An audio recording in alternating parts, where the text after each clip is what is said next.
A Primera Vista, con Francisco Gómez. Los conceptos vertidos en la siguiente entrevista no son responsabilidad ni es la línea editorial del 106.9 FM Radio. La entrevista, el punto de vista de los profesionales en temas de interés nacional e internacional.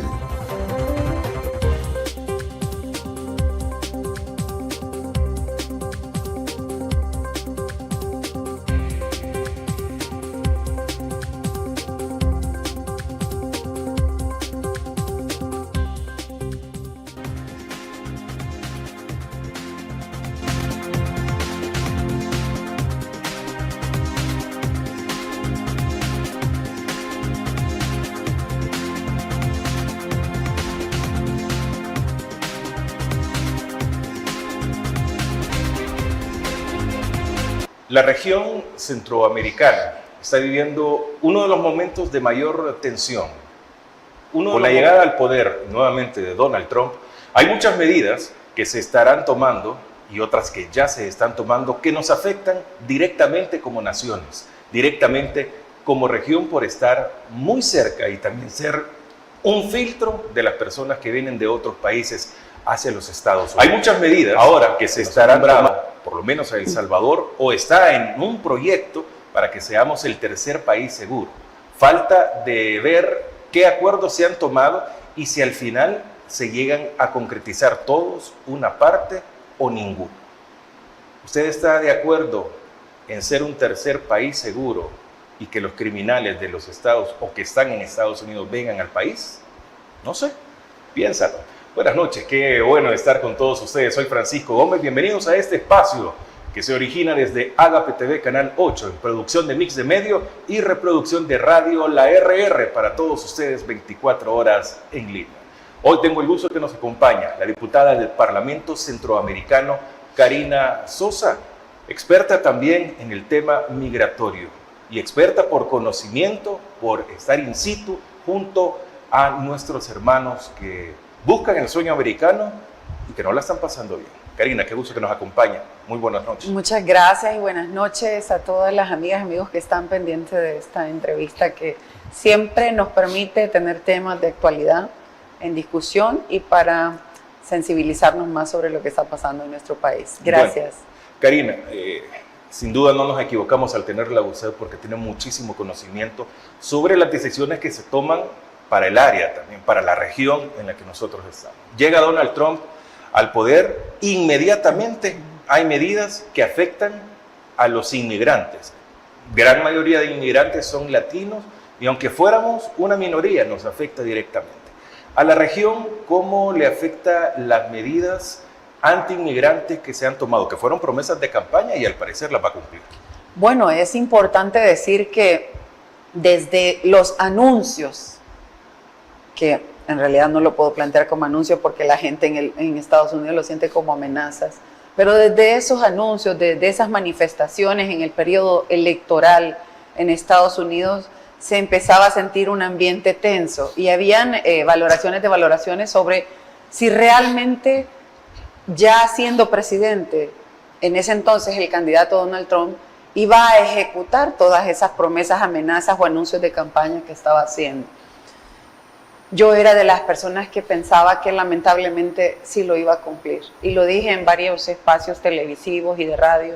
Pero muchos dijeron al inicio, Karina, y voy a retroceder mucho en el tema, que eso le iba a afectar porque el voto de los latinos no lo iban a tener. Sin embargo, no fue así. Podemos ver que hubo un voto considerable de los latinos que estuvo apoyando y acompañando su candidatura. Pero ¿por qué existía eso de que no lo va a hacer? Son cosas de la campaña o son planteamientos de campaña, no lo va a ejecutar. Y yo decía, cuidado con decir que no lo va a hacer, porque es que ya viene de ser presidente. Y cuando fue presidente, no anunció, por ejemplo, la eliminación de TPS. ¿Y quién lo eliminó el TPS? Fue él. Quien lo retomó y lo amplió 18 meses más fue el expresidente Biden cuando ya llegó a ser presidente. Pero Donald Trump no lo anuncia y lo quita. Fue incisivo. Y ya había tomado el tema migratorio, pero considerándolo como lo ha tomado en esta oportunidad, lo había hecho de manera tímida, porque hoy sí ha sido agresivo. Parece ser que le está dedicando mucho más énfasis a su política exterior y sobre todo a poner en orden las cosas en la región para no seguir siendo afectados por el flujo migratorio y, que lo ha dicho súper claro, la visita del señor Rubio obedece justamente dentro de una agenda. Los dos puntos principales ha sido, según palabras de ellos, eliminar o reducir esa migración ilegal, le llaman ellos, para mí es irregular, pero ellos dicen reducir o eliminar la migración ilegal. Y el segundo punto es el tema de frenar la expansión de China en nuestro territorio. Y si usted ve, ha habido una combinación, se ha tejido muy bien ambos puntos que son los principales de su interés y se ven reflejados en la visita y la toma de acuerdos que están dando como resultado esta semana del señor secretario de Estado, Marco Rubio. Lamento decir que lo que yo he percibido desde ese tiempo hasta ahora y con incrementos durante el tiempo en la medida que se van dando más acciones, es el temor, la incertidumbre, la zozobra, la angustia, el qué voy a hacer ahora si me deportan, cómo voy a mantener a mi familia en El Salvador. Tenía la expectativa de de traerme a mis hijos, o íbamos a estar con mi esposa. No sé, núcleo completo. No sé, la familia, yo puedo decirles con propiedad, porque he recibido mensajes, estoy en contacto con la comunidad migrante y puedo decirles que desde la campaña electoral existía eso que ha venido en incremento.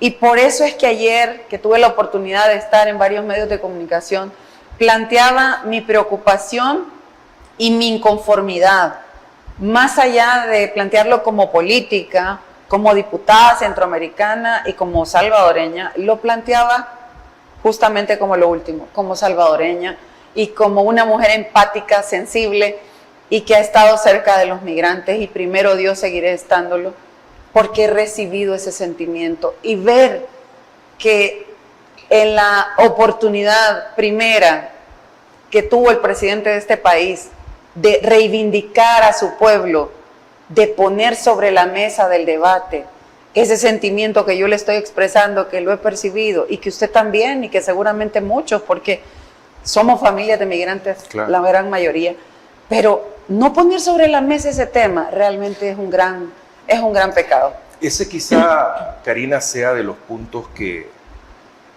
nos van a quedar. O sea, ¿qué hablaron? Porque sí, yo estoy de acuerdo de que ese negocio que se quiere hacer por el tercer país seguro, esto, lo otro, sí, pero yo escuché a la embajadora ayer y ella hablaba de algunos puntos de los que se había tocado, pero que darle seguridad a los salvadoreños, no escuché algo así. Que el TPS, que se hablara, que fuera a abogar por los migrantes salvadoreños, el gobierno, y que toda negociación esté sí o sí, si respetas los derechos, si respetas a mis compatriotas. Ese punto habrá estado sobre la mesa. Nadie lo ha dicho. Yo debo decirle a la gente, y voy a citar cosas de la realidad. El presidente, cuando tiene ganas de poner su prioridad, la pone con bomba, platillo y en todos los espacios, y hasta hace cadenas. O conferencias de prensa donde solo el... Yo estoy citando el actuar de él durante el tiempo cuando ha tenido prioridades que plantearle a la población salvadoreña. Pero en esta oportunidad no tuvo como prioridad, porque no ha sido el primer punto, ni se asoma. Ya terminó el día de ayer y yo esperaba otro tuit a las 5 de la tarde, a las 10 de la noche, donde nos contara si habló en algún momento del tema de su gente, a la que él exaltó y puso en primer plano en un momento electoral, en la última campaña. Recuerden cómo los instrumentalizó. Por favor, no lo olviden, porque le urgía, le interesaba, los necesitaba que le enviaran el voto para sus funcionarios que estaba promoviéndose en esa campaña y para él mismo. Después no existieron, y no lo estoy diciendo yo, solo estoy trayéndoles recordatorios, amigos y amigas, recordatorios. Recuerden que los exaltó y recuerden que después los olvidó, por no decir otra palabra. Y ahora son los grandes invisibles en este primer encuentro, porque no lo hemos escuchado. Y si a él le hubieran interesado, hubieran sido su prioridad. Pero ¿qué es lo que nos vendió? porque como a él no le gusta dar su brazo a torcer, pero a todos nos quedó claro que el brazo quedó torcido, o sea, por más que lo oculte y lo pinte y lo disfrace como el superacuerdo que jamás nunca se había hecho, por más que lo pinte así, realmente lo que todos vimos fue que escupió para arriba y como que le cayó en la cara. Y no es la primera, porque en lo que va del final de año hasta ahora ya van como 3. Primero con ese tema de la minería, que yo debo de hacer un reconocimiento a las iglesias, principalmente a la católica, que fue quien tomó la iniciativa, por esforzarse en salir y reivindicar el derecho a la salud, a la vida y a nuestro medio ambiente. Y eso está ahí latente y le está generando un desgaste, Francisco. Y después lo del Fondo Monetario Internacional con el tema del Bitcoin, que ha tenido que aceptar las condiciones que le han puesto. Y ahora esta visita que nos deja en claro que no hay megacuerdo alguno. La visita de Marco Rubio para el siguiente bloque y leer el comunicado oficial de Casa Presidencial sobre esa base, hablar y preguntarnos otra vez, ¿y dónde quedan los salvadoreños? Sí. Hacemos una pausa, ya regresamos en No sé, piénsalo, de Agape TV, Canal 8.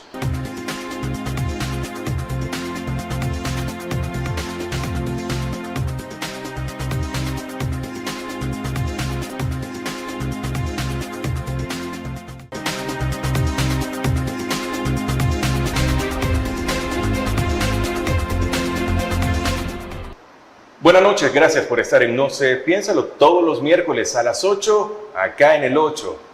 Hoy está con nosotros la diputada del Parlamento Centroamericano, Karina Sosa. Nos acompaña, estamos haciendo en este instante análisis de la visita de Marco Rubio, las medidas tomadas por Donald Trump, en qué afectan a la región, pero directamente a nuestro país. Según un post publicado por la Casa Presidencial, los gobiernos de El Salvador y Estados Unidos firman memorándum de entendimiento en cooperación nuclear civil. Allí me pongo a buscar y no se habla sobre los migrantes salvadoreños. O sea, ¿qué es esto de hoy nos tenemos que volver en expertos nucleares? O sea, ¿desde cuándo nosotros? ¿O cómo pues, lo podemos tomar? No sé, su risa que me diga. Es que he escuchado y he leído tantas cosas y realmente la sabiduría está en el pueblo. Hay comentarios muy, muy elaborados en las redes sociales que realmente sí, la gente ha visto con bastante indignación esto. Y no me río por eso, sino porque me río, porque es que en algunos comentarios yo leía que este presidente quiere comparar a El Salvador con otras potencias que tienen este tipo de avance en su ciencia, lo cual no está mal. Nosotros debemos de procurar avanzar como país, eso es bueno. El tema aquí son las prioridades, Francisco. Si su prioridad es la energía nuclear o su prioridad es no seguir cerrando escuelas, estimular la educación, apostarle a la agricultura. Mire, una noticia que yo vi el día de ayer me preocupa mucho. Frijol, ¿hasta cuánto tenemos en este país? Y entonces usted dice, por el amor de Cristo Jesús, estamos complicados en temas vitales para la vida de un país. ¿Y por qué no lo pones como tu prioridad? ¿O no conoces la realidad de tu gente? ¿O no te duele a donde le duele a la gente, donde le está apretando el zapato? ¿O te vale cómo vive la vida la gente más pobre y simplemente querés ponerte como el país más cool y mejor y que está al nivel de las potencias? Por favor, eso refleja, en primer lugar, soberbia y desconocimiento. Soberbia de que quiero ser el mejor porque ahí dice la cárcel más grande, que va a recibir, dice también a las personas que han cometido delitos en Estados Unidos, en la cárcel más grande, que va a costarle a Estados Unidos una cantidad módica, pero que para nosotros va a ser significativa y que eso le va a permitir invertir en salud. Es lo que decía. Jamás nos traduce en dólares cantidad módica, cantidad significativa, ahorro. ¿Cuánto es eso? ¿Qué es eso? ¿Por qué lo consideró así? ¿Por qué consideró alquilar la cárcel a un precio módico? Está alquilando la cárcel. Eso es lo que nos dice.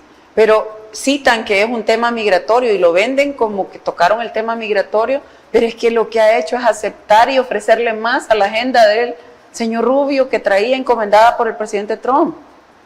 O sea, ofreció más. Ofreció más. Sí, él mismo dice, le hemos ofrecido. Ahora entiendan por qué dice que es un acuerdo que nunca antes existió. El mejor de todos los países que ha visitado. El mejor. Él ofreció la cárcel. Él la ofreció. Entonces yo me pregunto, ¿será que lo que no sabemos nosotros es que puso sobre la mesa, yo le doy la cárcel, pero tráigalos, le voy a alquilar la cárcel? Mire, pero ¿qué significa, Karina? Pero no me toque los TPS, por ejemplo, o veamos cómo hacemos un convenio para el tema del retorno digno, o no sé, qué sé yo, algo relacionado con ellos. No nos lo dejan ver, no fue prioridad, es lo que yo puedo decir. Probablemente sí estuvo ahí en la discusión, o probablemente fue al revés. Recibimos a la gente y aquí está esto. ¿Y qué significa recibir delincuentes? O sea, ¿a qué hablamos? Porque que he entendido por el conocimiento de la población, o lo que he entendido, que son solo venezolanos los que van a venir y son los del tren de Aragua y creen que van a venir en un tren y aquí va a pasar y todo. Ok, pero ¿qué significa? Porque yo interpreto que son de cualquier nacionalidad. Sí. Cualquier tipo de delincuencia, o sea, de personas que han cometido delitos en los Estados Unidos. Según la redacción de la información que nos han dado públicamente a todos. ¿Ese es el problema? ¿La transparencia acá? Sí, no existe. lo que nos han dado es eso. Lo que hemos conocido más ha sido por boca de la embajadora también, que ayer hizo algunas declaraciones muy interesantes que nos ayudan a hilvanar hilos y a entender mejor las cosas del por qué la recepción de personas que han cometido delitos. Pero no habla solo de venezolanos, habla también de estadounidenses. Y cometer delito, ¿qué significa? Pues entrar a un país de manera irregular puede ser considerado por una autoridad como cometer un delito, porque usted está violando una legislación. Y de hecho hay un listado de personas de nacionalidades pendientes que circuló hace varias semanas, en donde hay una cantidad que supuestamente de esas nacionalidades ya tienen una orden de deportación. Yo veía una cifra, no sé si será real, pero veía en el caso de salvadoreños que pasa de 200,000 que tienen orden de deportación. Guatemaltecos 250,000 que tienen orden de deportación. Nicaragüenses creo que son 45,000. Hondureños andan por 200,000 y algo también con orden de deportación. Pues estamos hablando de cantidades grandes de personas que también dijo, y no aparece en el tuit del presidente, pero sí en las declaraciones del señor Rubio, dijo que como primer punto el presidente Bukele había aceptado la recepción de las personas retornadas salvadoreñas, que no se negó a recibir. Eso lo dijo él, no lo dijo el tuit del presidente. Lo cual hasta cierto punto ha sido así durante el tiempo. Han venido siempre, pero el punto es que hay también algunos que señalan que ha habido un incremento, pero como no tenemos cifras, y como se oculta información no podemos precisar. Pero de hecho esas deportaciones dan pie para comentarle de que el año pasado cerramos con más de 14,000 salvadoreñas y salvadoreños que fueron deportados de Estados Unidos en su mayoría y un porcentaje menor de México. O sea, estamos hablando de más de 14,000 personas que representan a más de 14,000 familias que fueron retornadas o deportadas, y eso significa que no pueden, y de hecho no nos dan, el gobierno no nos da esa cifra mágica de lo que a ellos le apuestan, que es la migración inversa, que dicen que está pasando en este país, que se está viniendo la gente. Yo hago sarcasmo de esto y digo, pues, quizás ellos hablan de esos 14,000 deportados, porque ellos son los que están viniendo. El gobierno no le da cifras de cuánto es el porcentaje de salvadoreños que se están viniendo por su propia voluntad, porque quieren vivir aquí, pero es la campaña que tienen ellos para invisibilizar a esa cantidad que yo le menciono de personas que salieron de esta patria llamada El Salvador porque no encontraron la oportunidad que esperaban y tuvieron que emigrar, y los agarraron en Estados Unidos y México y los deportaron el año pasado, más de 14,000. Pero esos son los que agarraron y los que pasaron, porque hay gente que pasó o terrestre o incluso perdiendo su visa. Y hay otros que no fueron de esa forma y no se fueron a Estados Unidos, pero salieron de este país porque no encontraron esperanza ni oportunidad y pidieron un asilo en otro país. Yo conozco muchos casos de personas que han solicitado asilo en países de Europa, en países de la misma región centroamericana y por supuesto también en Estados Unidos y México. El año antepasado, la Comar de México daba una cifra de 35,000 salvadoreños solicitantes de asilo, el antepasado. Y el año pasado yo vi un dato que me llamó la atención, que también según datos de la Comar, El Salvador se ubicaba en los primeros 4 países solicitantes de asilo en México. Eso es una forma de migrar también, invisible, porque cuando algunos analistas políticos hablan de la migración y la deportación, solo se centran en la deportación del que trató de entrar a Estados Unidos. Pero le estoy hablando de otros segmentos que cuando usted suma, esto pasa de 14,000 personas que han salido de este país por falta de oportunidad. Entonces, usted se pone a pensar, ¿cómo es que para el presidente y todos los que en el momento electoral eran candidatos a diputados y él mismo a presidente, dirigían sendos mensajes, dándole un lugar reivindicativo a los migrantes en el exterior? Y después que pasa la elección, no existen. Y después vemos la angustia de los TPS buscando que Biden les dé una prórroga antes de salir. Hacen huelga de hambre en Washington, frente al Capitolio. Ustedes pueden buscar en las redes sociales de la Alianza por el TPS. No les estoy mintiendo. Huelga de hambre para hacerse sentir y de pedirle al presidente saliente, denos una prórroga como mínimo antes de que se vaya. Y es así como la logran. Pero cuando se da la prórroga, ¿quién la anuncia? La embajadora de El Salvador en Estados Unidos. Eso para mí es chocante, porque yo he sido testigo de cómo ellos le han tocado la puerta a esa embajada para que los acompañe en su cabildeo, en Senado y en Congreso, hasta el punto de que hace 2 septiembre se le fueron a parar enfrente de la embajada con carteles, a hacerle una protesta. Pero en esas 2 oportunidades que ha habido prórroga, ella es la que da el anuncio. Me parece a mí bastante chocante, repugnante, el que no los acompañen, el que los utilicen, y ahora en esta visita tan trascendental en donde se podía hacer una negociación justa, ganar, no se visibilizó en este primer resultado que nos dan. A mí me preocupa, siento que los está dejando abandonados y lo ratifica cada día más. Con nosotros la diputada Karina Sosa. Vamos a hacer una pausa y ya regresamos con más en No sé, piénsalo.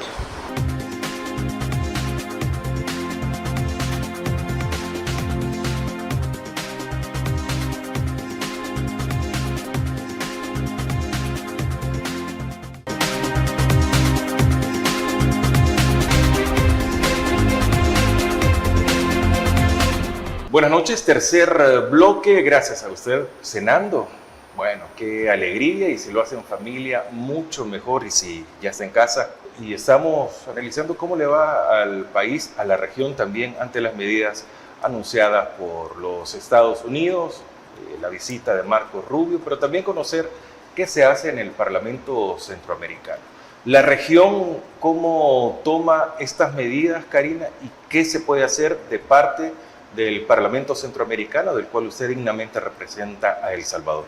Bueno, Francisco, la semana pasada tuvimos sesiones en Guatemala y durante la sesión plenaria. ¿Esta sería la primera sesión después de que Trump también toma la presidencia? Después de esto. Entonces, presenté una iniciativa y solicité a mis colegas que la pasáramos con modificación de agenda, que se pudiera aprobar en el momento, y así fue. Recibió el respaldo de los diputados de los diferentes países de la región, excepto de los diputados del partido de gobierno. Los diputados de Nuevas Ideas de nuestro país se abstuvieron de votar por esta iniciativa, que lo que tenía en esencia, o lo que tiene en esencia, es un llamado de alerta y una muestra de solidaridad y compromiso con los migrantes como Parlamento Centroamericano, de acompañarlos en el respeto a sus derechos y en la defensa de los mismos. Y también pedirle al SICA que cree una comisión especial que atienda la situación migratoria en la región, que no solo se tiene que referir uno a crear una comisión porque hay amenazas o acciones tomadas por Estados Unidos hacia la región, sino que también analizar lo que ha venido en incremento en la región y que tiene que ver con ese flujo migratorio del sur y extracontinental que está tomando a nuestra región como ese tránsito, pero de manera más intensa que antes. Entonces es una combinación de cosas. Las circunstancias propias en nuestra región que propician migración. Eso es algo ineludible de atender. El tránsito que se ha incrementado por nuestra región y estas medidas vienen a incrementar, valga la redundancia, esa crisis que podemos tener en el tema migratorio. Y por eso planteaba en ese instrumento la importancia de crear esa comisión para articularnos mejor, saber qué acciones vamos a implementar durante este tiempo con esta agudización de la crisis migratoria que tenemos. Y por supuesto un llamado a las autoridades que tienen la posibilidad de tomar decisión en temas migratorios y a las instancias que trabajan el tema de derechos humanos. Eso en esencia contiene la iniciativa aprobada. Todos acompañaron excepto diputados del Salvador, 14 diputados del Salvador de Nuevas Ideas que se abstuvieron. Pero, podríamos decir, la misma línea que se tiene en la Asamblea Legislativa del Salvador, lo que es por otro, o bueno, por de verdad, FMLN, digamos, no va a pasar. No, y de verdad, aprovecho y les digo que lamento mucho que la Asamblea Legislativa, en estas dos legislaturas, el tema migratorio lo tiene invisible. Usted recuerda cómo era antes la Asamblea Legislativa de activa, con pronunciamientos por unanimidad de todas las fuerzas políticas, de acompañar los esfuerzos que hacían los migrantes, porque estamos y hemos estado claros de que, por lo menos yo estoy clara desde siempre, que es el país de Estados Unidos el que toma las decisiones. Pero uno como autoridad, por supuesto que tiene un espacio donde puede ir a dialogar con la otra autoridad y hablar de los derechos de su gente y de reivindicarlos y de acompañarlos. Eso no está prohibido, eso es un deber que tenemos los funcionarios. La Asamblea Legislativa antes lo hacía. Esta ha guardado silencio solo para cuando necesitaban el voto del exterior y lo ponían en boga, en tema, era agenda el tema del voto de los salvadoreños en el exterior, y en esta oportunidad no. Mejor la Shakira en los Grammy reivindicó a los migrantes y no una Asamblea Legislativa como El Salvador ha reivindicado a sus salvadoreños. Pero parece ser que hay un temor de expresarse. Miren, yo les doy un consejo, señores diputados, señor presidente, señores políticos, les voy a dar un consejo. Es que no se necesita ser grosero para hacerse respetar. Y hacerse respetar no es pecado. Tenemos en el derecho internacional una gama de opciones para respetarnos.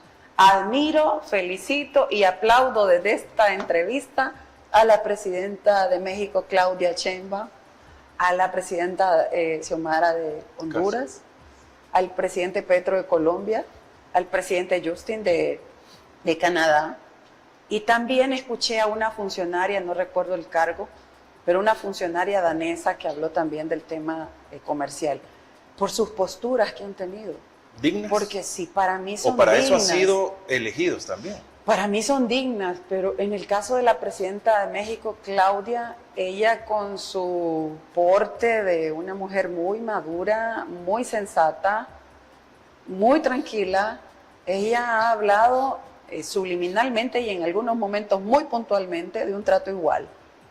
De un trato igual, y no es porque a ella se le antoje ponerse en ese tono, es que tenemos los países del mundo a nuestro alcance, en nuestra mano, acuerdos, tratados e instrumentos internacionales pactados por los estados que no mueren, en los cuales nos comprometemos a que nuestras relaciones en el mundo van a ser en el marco del respeto a nuestra soberanía, a nuestra autodeterminación y poniendo encima los derechos humanos de nuestras poblaciones. No es pecado pedir nada de lo que estoy diciendo. Eso lo han hecho otras generaciones y se plasmaron en instrumentos internacionales. Yo lo que apelo es a ese respeto establecido desde mucho antes que yo fuera política. Que El Salvador es firmante. Y que tiene que pedir respeto a su pedazo de territorio llamado El Salvador, a su gente, y hablar con ese mismo respeto y tener claro que esas decisiones en materia migratoria, al igual que el resto, las va a tomar Estados Unidos, pero yo no me puedo excluir ni arrinconar solita de no poder hablar por mi gente y mi territorio. Yo me considero, imagínese usted, en el Parlamento, soy la única diputada que en este momento tiene el FMLN y tendrá el FMLN hasta octubre del 2026, la única. Y sin embargo, aunque ustedes no me vean, porque no tiene mucha cámara el Parlamento Centroamericano, pero yo tengo en claro lo que significa mi espacio ahí y lo que yo tengo que hacer como funcionaria. Lo tengo claro yo, que soy una diputada. Lo debería de tener claro el presidente. Francisco, aprovecho la oportunidad y le digo que así como presenté esa iniciativa, he presentado otras relacionadas con el tema migratorio y también he ido al Senado y al Congreso durante estos 3 años que he sido diputada del Parlamento. Se recuerda que antes íbamos a cabildeo con la Comisión de Relaciones Exteriores, claro, y el entonces canciller Hugo Martínez, existía esa comunicación, hacíamos ese lobby con los funcionarios que tomaban las decisiones. Y esas cosas se siguen haciendo. Se han muerto, no se hacen. Pero por no eso por es usted, sino que en la asamblea, la sustituyen a usted en ahora. la asamblea no se hace, pero esta servidora en el Parlamento Centroamericano lo ha seguido haciendo. Y entonces, ¿quién vela por los migrantes? Aparte de usted, no sé qué Parlamento, concepción tienen ellos sobre la migración. ¿Cuál es la política del gobierno? No sé cuál será la concepción. Pero si usted no lo conoce, ¿cómo lo vamos a conocer nosotros? Realmente lo que veo es el sentido de oportunismo, oportunidad, o como se quiera llamar, que tienen de aprovecharse de momentos de los esfuerzos que hacen los propios migrantes, como el caso de los TPS. Vemos cómo una funcionaria de Cancillería sale mencionando que están acompañando a los migrantes con TPS porque han ampliado el periodo de atención en los consulados para ellos, porque han hecho consulados móviles para el llenado de su solicitud. Me van a disculpar, pero eso ya se hacía, no es novedad, y además es su trabajo. Eso es su trabajo, es su responsabilidad. Y tienen que estar viendo pero los videos de Nayib Bukele. Ese llenado de acta, ese llenado de esa solicitud, esos formularios, perdón, se han hecho cada vez que hay prórroga y los ha acompañado el consulado. El Salvador siempre lo ha hecho. Dicen que hoy es gratis, que antes se cobraba. No sé, que me muestren a mí en qué momento se cobraba, pero esa era una facilidad que daba el gobierno de El Salvador desde aquel entonces. Y hacen una maraña y una manipulación de la información, y la gente que tiene a veces la memoria corta o no ha tenido la información puede llegar a creerles. Pues les dice a alguien que ha estado desde hace ratos en el tema migratorio, no voy a decir los años porque van a adivinar la edad, pero desde hace bastante tiempo les puedo decir que me consta que esto se ha hecho, me consta, no es novedad la que les plantean ahora, pero así con esas novedades que ellos plantean que hacen, quieren cubrir lo que realmente es su responsabilidad y es acompañar a la gente. No tengan miedo, un consejo sano, no tengan miedo. Ustedes pueden ponerse a hablar con un funcionario de otro país en el marco del respeto y plantear los intereses nacionales. Es que para eso están en el cargo, para plantear intereses nacionales. Cierro diciendo, el tercer país seguro nunca murió. Ese tercer país seguro se pactó con el presidente Trump y este presidente y los presidentes de Honduras y Guatemala. Fue en su administración, en su primera administración, pero me quedo puntualmente con el caso de El Salvador. Eso no murió, eso quedó como engavetado en la administración Biden. Entonces ahora se desempolva y se dice, sos tercer país seguro, vamos a reavivar ese acuerdo que ya teníamos para que puedas hacer esto. Y salió el señor diciéndole que entonces le ofrecía la cárcel también. Bueno, vamos a hacer una nueva pausa. ¿Qué más se ha hecho en el Parlamento Centroamericano que vincula a El Salvador? A continuación.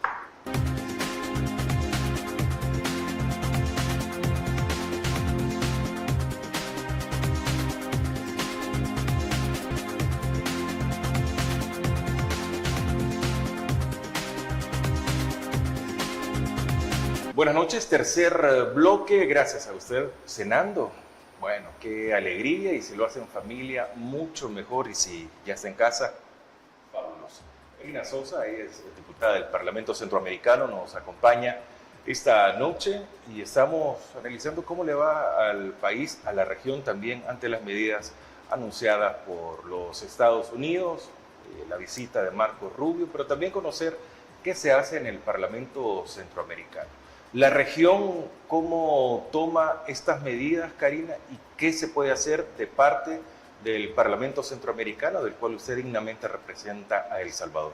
Bueno, Francisco, la semana pasada tuvimos sesiones en Guatemala y durante una la mensual. sesión plenaria. Esta sería la primera sesión después de que Trump también toma la presidencia. Después de esto. Entonces, presenté una iniciativa y solicité a mis colegas que la pasáramos con modificación de agenda, que se pudiera aprobar en el momento, y así fue. Recibió el respaldo de los diputados de los diferentes países de la región, excepto de los diputados del partido de gobierno. Los diputados de Nuevas Ideas de nuestro país se abstuvieron de votar por esta iniciativa, que lo que tenía en esencia, o lo que tiene en esencia, es un llamado de alerta y una muestra de solidaridad y compromiso con los migrantes como Parlamento Centroamericano, de acompañarlos en el respeto a sus derechos y en la defensa de los mismos. Y también pedirle al SICA que cree una comisión especial que atienda la situación migratoria en la región, que no solo se tiene que referir uno a crear una comisión porque hay amenazas o acciones tomadas por Estados Unidos hacia la región, sino que también analizar lo que ha venido en incremento en la región y que tiene que ver con ese flujo migratorio del sur y extracontinental que está tomando a nuestra región como ese tránsito, pero de manera más intensa que antes. Entonces es una combinación de cosas. Las circunstancias propias en nuestra región que propician migración. Eso es algo ineludible de atender. El tránsito que se ha incrementado por nuestra región, y estas medidas vienen a incrementar, valga la redundancia, esa crisis que podemos tener en el tema migratorio.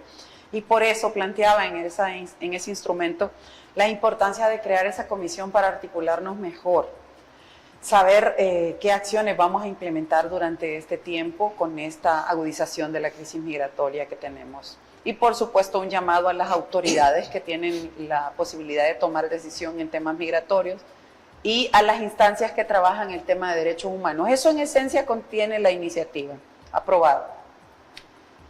Todos acompañaron, excepto diputados del Salvador, 14 diputados del Salvador de Nuevas Ideas que se abstuvieron. Pero, podríamos decir, la misma línea que se tiene en la Asamblea Legislativa del Salvador. Lo que es por otro, o bueno, por de verdad, el FMLN, digamos, no va a pasar. No, y de verdad, aprovecho y les digo que lamento mucho que la Asamblea Legislativa, en estas dos legislaturas, el tema migratorio lo tiene invisible. Usted recuerda cómo era antes la Asamblea Legislativa de activa, con pronunciamientos por unanimidad de todas las fuerzas políticas, de acompañar los esfuerzos que hacían los migrantes, porque estamos y hemos estado claros de que, por lo menos yo estoy clara desde siempre, que es el país de Estados Unidos el que toma las decisiones. Pero uno como autoridad, por supuesto que tiene un espacio donde puede ir a dialogar con la otra autoridad y hablar de los derechos de su gente y de reivindicarlos y de acompañarlos. Eso no está prohibido, eso es un deber que tenemos los funcionarios. La Asamblea Legislativa antes lo hacía. Esta ha guardado silencio solo para cuando necesitaban el voto del exterior y lo ponían en boga, en tema, era agenda el tema del voto de los salvadoreños en el exterior, y en esta oportunidad no. Mejor la Shakira en los Grammy reivindicó a los migrantes y no una Asamblea Legislativa como El Salvador ha reivindicado a sus salvadoreños.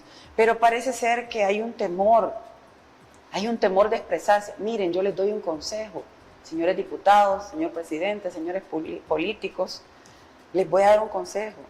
Es que no se necesita ser grosero para hacerse respetar. Y hacerse respetar no es pecado. Tenemos en el derecho internacional una gama de opciones para respetarnos.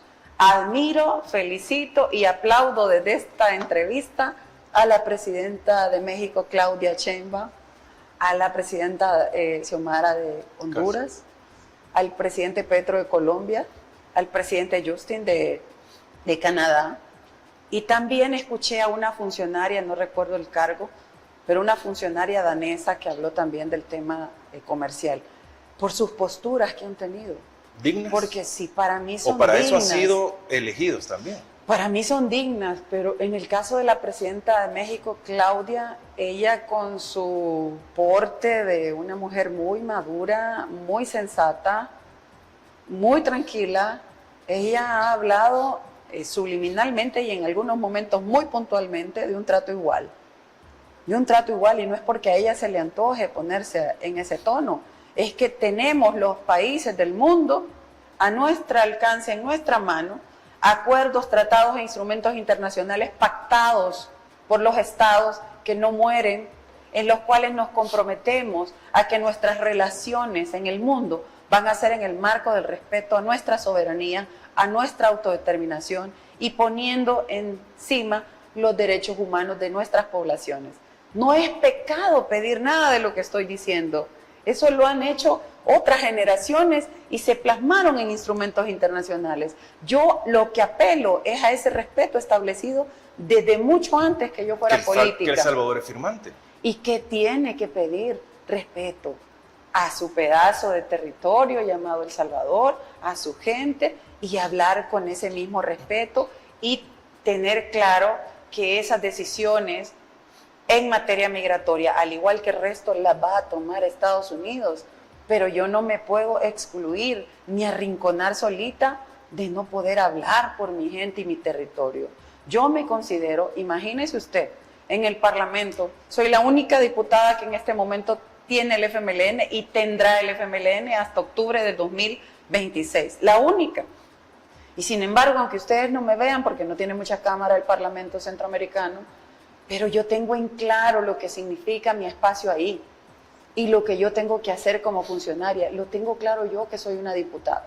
Lo debería de tener claro el presidente.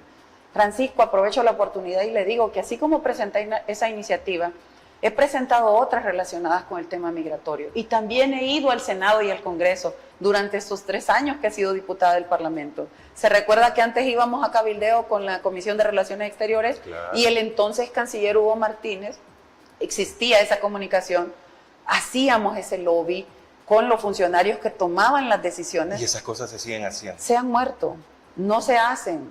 Pero por no eso por es ustedes, sino que en la asamblea, la sustituyen a usted en ahora. la asamblea no se hace, pero esta servidora en el Parlamento Centroamericano lo ha seguido haciendo. Y entonces, ¿quién vela por los migrantes? Aparte de usted, no sé desde qué el Parlamento, concepción tienen ellos sobre la migración. ¿Cuál es la política del gobierno? No sé cuál será la concepción. Pero si usted no lo conoce, ¿cómo lo vamos a conocer nosotros? Realmente lo que veo es el sentido de oportunismo, oportunidad, o como se quiera llamar, que tienen de aprovecharse de momentos de los esfuerzos que hacen los propios migrantes, como el caso de los TPS. Vemos cómo una funcionaria de Cancillería sale mencionando que están acompañando a los migrantes con TPS porque han ampliado el periodo de atención en los consulados para ellos, porque han hecho consulados móviles para el llenado de su solicitud. Me van a disculpar, pero eso ya se hacía, no es novedad, y además es su trabajo. Eso es su trabajo, es su responsabilidad. Y tienen que estar viendo los videos de Nayib Bukele ese y todo llenado de ese llenado de esa solicitud, esos formularios, perdón, se han hecho cada vez que hay prórroga y los ha acompañado el consulado. El Salvador siempre lo ha hecho. Dicen que hoy es gratis, que antes se cobraba. No sé que me muestren a mí en qué momento se cobraba, pero esa era una facilidad que daba el gobierno de El Salvador desde aquel entonces. Y hacen una maraña y una manipulación de la información, y la gente que tiene a veces la memoria corta o no ha tenido la información puede llegar a creerles. Pues les dice a alguien que ha estado desde hace ratos en el tema migratorio, no voy a decir los años porque van a adivinar la edad, pero desde hace bastante tiempo les puedo decir que me consta que esto se ha hecho, me consta, no es novedad la que les plantean ahora, pero así con esas novedades que ellos plantean que hacen, quieren cubrir lo que realmente es su responsabilidad y es acompañar a la gente. No tengan miedo, un consejo sano, no tengan miedo. Ustedes pueden ponerse a hablar con un funcionario de otro país en el marco del respeto y plantear los intereses nacionales. Es que para eso están en el cargo, para plantear intereses nacionales. Cierro diciendo, el tercer país seguro nunca murió. Ese tercer país seguro se pactó con el presidente Trump y este presidente y los presidentes de Honduras y Guatemala fue en su administración, en su primera administración, pero me quedo puntualmente con el caso de El Salvador. eso no murió, eso quedó como engavetado en la administración Biden. Entonces ahora se desempolva y se dice, sos tercer país seguro, vamos a reavivar ese acuerdo que ya teníamos para que puedas hacer esto. Y salió el señor diciéndole que entonces le ofrecía la cárcel también. Bueno, vamos a hacer una nueva pausa. ¿Qué más se ha hecho en el Parlamento Centroamericano que vincula a El Salvador? A continuación.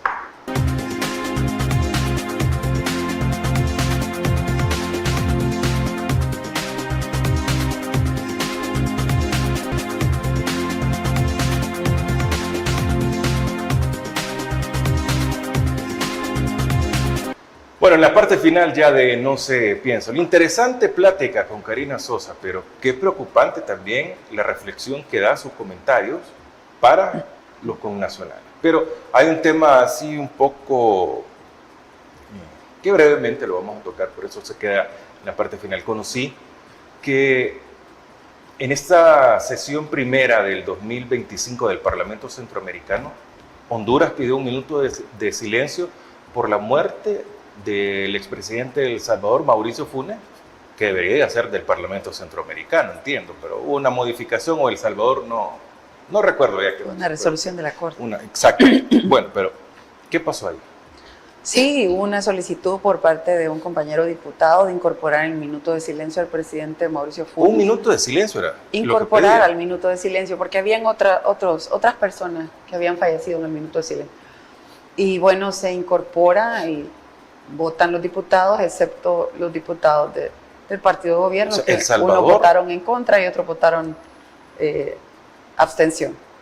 Esa fue la postura de ellos. Realmente es una cosa que deja entrever, exactamente, a ese punto yo, deja entrever de qué está hecho usted, porque estamos hablando de una persona que ya murió, independientemente de si usted haya estado o no a favor o de acuerdo con las cosas que él haya hecho en vida, pero estamos hablando de que ya murió, ya no está en el plano terrenal, y que nos recuerda a todos que somos seres humanos y que tenemos una fecha de caducidad o terminación de nuestra vida. Nuestra vida se acaba y el tiempo en política es súper finito. Y usted es ser humano antes de entrar a política y durante estar en política y al salir de la política. Y estamos hablando de algo que no les quitaba ni les ponía, pero demuestran realmente lo que hay en su interior. Y yo aquí debo mencionar que también escuché gestos y muestras de otros diputados y funcionarios del gobierno que aunque dieron su opinión política, pero dieron un pésame. No sé si los habrán regañado o qué les habrán hecho, pero demostraron un lado humano diferente. Y le puedo decir que fue como unos 3 que yo escuché. Pero en el caso del Parlamento, una postura como esa me parece a mí que de verdad demuestra de qué está hecha la persona, el ser humano. Otro punto que pasó también y donde se abstuvieron fue una iniciativa de un pronunciamiento por el cese al fuego en Israel. No, eso es broma. Es en serio, es en serio, se abstuvieron. ¿Y por Entonces qué? Uno dice, ¿cuál es la razón? ¿Qué están pensando? No dijeron nada, se abstuvieron. Se abstuvieron en esta plenaria en el tema migratorio, en el minuto de silencio, unos en contra y otros abstención, en el tema del pronunciamiento por el cese al fuego de Israel y Hamás, y también por el tema migratorio. Esa fue la postura de Nuevas Ideas en el Parlamento Centroamericano, a promover sus propias iniciativas, que a mí me parece que está bien, cada quien puede promover lo que quiera, pero en este caso estamos hablando de una agenda que incluso el mismo presidente Trump ha estado apoyando, que es el cese al fuego. Entonces uno no entiende con quién se quieren congraciar o cuál es el miedo que tienen en las acciones que puedan tomar a través de su voto en ese Parlamento Centroamericano. Le comparto esto y algo que también quiero que sepa la gente, es que pasó un pronunciamiento con el tema del Canal de Panamá, presentado por una diputada. Es un buen rollo, ¿no? Sí, por una diputada de Panamá que lo ha hecho con mucha preocupación, representando la voz de los diferentes sectores del pueblo panameño que se han externado con esas amenazas que se hicieron, incluso de hacer uso de la fuerza, que fue una subida de tono bastante grande, el decir el presidente Trump que incluso usando la fuerza podía llegar a tomar el canal. Ese sentimiento está ahí en la gente panameña, en el pueblo panameño, y lo llevaron al Parlamento. Y por supuesto que también apoyamos y dimos ese gesto como diputados centroamericanos de acompañar el respeto a la autodeterminación y la soberanía de un país como Panamá, que ha demostrado una excelente administración del canal, que fue otorgada esa administración, o cedida, mejor dicho, esa administración del canal en 1999 en el tratado firmado por los presidentes en ese entonces, Torrijos, Carter, y le quedó la administración a Panamá completamente, y lo han sabido hacer a tal punto, y lo han sabido administrar no solo para el mundo, como una puerta para el mundo para facilitar el comercio mundial, sino también para beneficio propio, porque usted ve ahora en las cifras económicas cómo se ha desarrollado el país de Panamá. Los números hablan en materia económica, y usted ve que la principal economía en estos momentos, la más posicionada, es la economía panameña, y la que menos tiene posibilidades es la nuestra. Pero ese es un ejemplo importante, y me parece a mí, mi voto estuvo ahí por supuesto, y me parece a mí que es importante respaldar esto, así como si fuera México, como si fuera otro país. Hay que respetar lo que cada país decide y tiene. Es su soberanía, es su tierra. El pecado ahí es China, nos podemos para Estados entender. Unidos. Y el objetivo 2 de la visita, recordemos lo que mencionaba, el objetivo 2 de la visita del señor Rubio, por agenda del presidente Trump, es evitar la expansión de China en estos territorios. O sea que no fue la biblioteca, la BINAES. Yo pensaba que ahí iba a ser la reunión, pero no, estaba muy lejos del centro. Bueno, qué agradable que nos reencontremos acá, diputada Karina Sosa, y poder tener esta conversación, y sobre todo en pro de los migrantes salvadoreños, que no la pasan nada bien, todo su camino es una tortura. Llegar allá y abrirse espacio es complicadísimo, mantenerse mucho peor, o sea, lograr una estabilidad, falta mucho de tiempo para que ellos la tengan. Definitivamente, y le agradezco a usted por tomar este tiempo de la entrevista y dedicársela a esos migrantes angustiados. Porque el que usted aperture el canal, aperture también este espacio, es para que ellos se den cuenta que existimos también otros que creemos en su lucha, en su esfuerzo, y que estamos dispuestos a acompañarlos desde donde nos toque, y a señalar y poner los puntos sobre las IES cuando corresponda, para recordarle a otras autoridades como el presidente que tiene un mandato que cumplir. Independientemente hayan votado o no por él, tiene que cumplirles y reivindicar sus derechos. Y un llamado también a la Cancillería a que sensibilice en esta área al presidente para que pueda tener una mayor cercanía con la población salvadoreña en el exterior. Los migrantes lo necesitan también, necesitan esa figura fuerte que se plantea en otros aspectos donde quiere posicionar su imagen. Lo necesitan también ahora los migrantes, particularmente los de Estados Unidos. Muchas gracias, Francisco. Feliz noche a todas las amigas y amigos. Un gusto estar con ustedes. Muchas gracias, Karina, que nos ha acompañado en esta oportunidad en No se piensa. A ustedes también muchas gracias. Próximo miércoles los espero por acá. Sigan comentando, compartan esta entrevista, esta plática que hemos tenido también en las redes sociales, en todas las redes sociales de Mix de Medio, de Agape TV, Canal 8 y de Radio La RR. Para todos, buenas noches.